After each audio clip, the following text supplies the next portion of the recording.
আসসালামু আলাইকুম। মায়ের হাতের রান্না মানেই এক অকৃত্রিম স্বাদ। সকাল সকাল আম্মু আর আমি চলে গেছিলাম খেতে।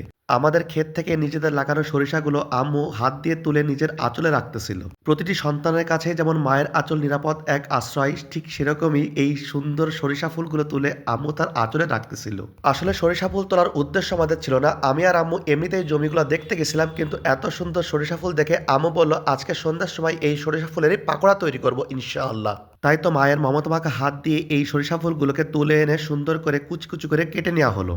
আদা, পেঁয়াজ, কাঁচামরিচ সুন্দর করে কুচি কুচি করে কেটে তার ভিতর কালো জিরা এবং চালের গুঁড়া, লবণ, হলুদ দিয়ে ভালো করে মাখতে হবে। সরিষা ফুলগুলো এমনিতেই নরম থাকে এবং এর ভিতর হালকা পানির ভাব থাকে, এজন্য নতুন করে পানি না দিয়ে এই সাহায্যে বারবার মাখতে হবে।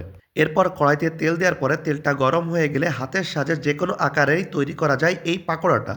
প্রতিটি খাবারেই মায়ের মমতা মাখা হাতের স্পর্শ লেগে থাকে, আর সে কারণেই এই খাবারের প্রত্যেকটি আইটেমে হয়ে ওঠে এক একটি অমৃত। সন্ধ্যার আড্ডায় বা বিকালের চায়ের নাস্তায় এই মুচমুচে সরিষা ফুলের পাকোড়াটি হয়ে উঠতে পারে আপনাদের আড্ডার এক অনবদ্য মাধ্যম।